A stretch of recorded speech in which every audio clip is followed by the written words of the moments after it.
आज नेप्से 13 पोइन्टले घटेर 2631 मा एन्ड भएको छ। फर्स्ट हाफ आवर जति अलिकति बढ्न खोजे पनि त्यसपछि लगातार घट्दै गएर रेडमा एन्ड भयो। 74 स्क्रिप्ट्स ग्रीन छन् भने 177 रेडमा एन्ड भएको छन्।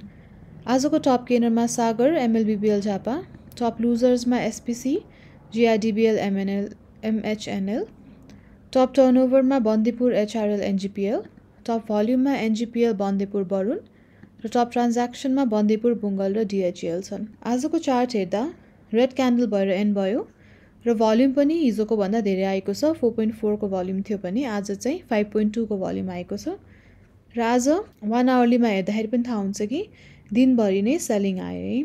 अब यो डबल चेक गर्नलाई हाफ एन आवरमै गएर हेऱ्यो भने पनि सिमिलर नै सिनारियो छ।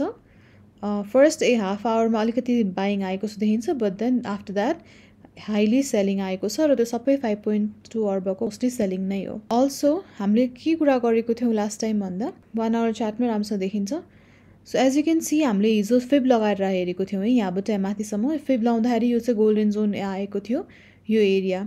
हामीले हिजो देख्दाखेरि चाहिँ यसमा बल्ल यो 0.38 तिरको लाई टच गरेर माथि गएको थियो। हामीले के कुरा गरेको थियो भने त्यो भन्दाखेरि सो यसलाई अझै अलिकति तल आउने स्पेस चाहिँ छ भन्ने कुरा भएको थियो। 5 to 0.68 सम्म अझै पनि आउन सक्छ हैन। सो यहाँ हामीले एउटा राम्रो रिट्रेसमेन्टको एरिया बनाएर राखेको छौँ, यहाँसम्म आउन सक्छ भन्ने एउटा इन्डिकेसन दिनको लागि आफूलाई। र अल्सो अनदर कुरा हामीले के गरेको थियो भन्दा 2580 मा सपोर्ट छ, राम्रै सपोर्ट छ यो एरियामा। सो यो भन्दा तल आउँदैन र यो भन्दा माथि नै गयो भने यसले हायर लो नै बनाउँछ, विच मिन्स अझै पनि अप ट्रेन्डमै हुन्छ नेप्से। हामीले त्यतिवटा डिस्कस गरेको थियौँ हिजो। अब आज विकली पनि हेरौँ कस्तो बनिरहेको छ भन्दाखेरि विकली चार्टमा हामीले पहिल्यै कुरा गरेको थियौँ है फ्यु डेज ब्याकको नेप्सेमा।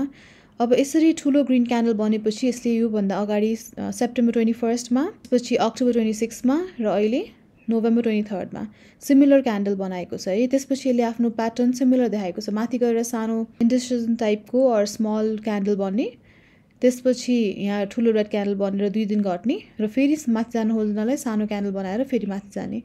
त्यो सिमिलर त्यसले नेक्स्ट अक्टोबर 26 मा त्यही देखायो हैन। माथि गयो small red candle, small body candle टाइपको, तल आयो र फेरि सानो क्यान्डल बनेर माथि गयो।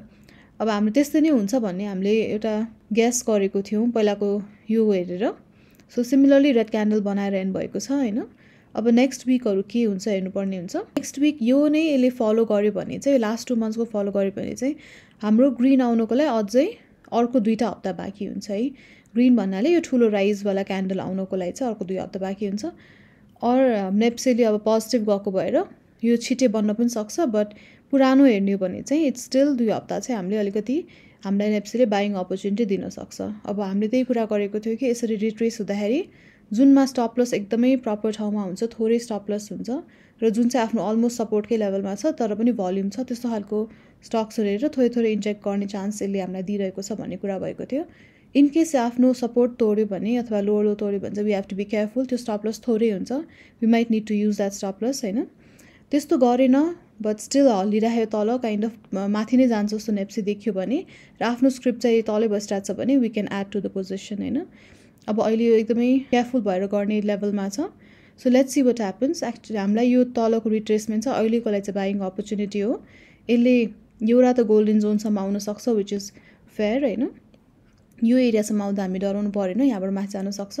त्यसपछि पनि तल आयो भने सपोर्ट छ 2580 को, त्योभन्दा तल नआउला भन्ने हुन्छ। यो राम्रो सपोर्ट हो हैन, पुरानो 1 इयरको। त्यो नआएसम्म पनि इट्स स्टिल हायर लो छ, सो स्टिल द्याट्स भ्यालिड। यो भन्दा पनि तल आयो भने चाहिँ we have to be careful. अनि कुनै कुरामा स्टप लस लिने हो कि अरू कुनै कुरामा प्रफिटहरू बुक गर्ने हो कि भन्ने खालको स्क्रिप्ट वाइज हामीले डिसिजन लिनुपर्ने हुन्छ। अहिलेको लागि चाहिँ I am taking this personally as a buying opportunity, थोरै थोरै इन्जेक्ट गर्दै गरेर राम्रो स्टप लस भएको स्क्रिप्ट्सहरूमा हाल्नलाई। अब आजको लागि यति नै, पछि फेरि डिस्कस गरौँला। Thank you.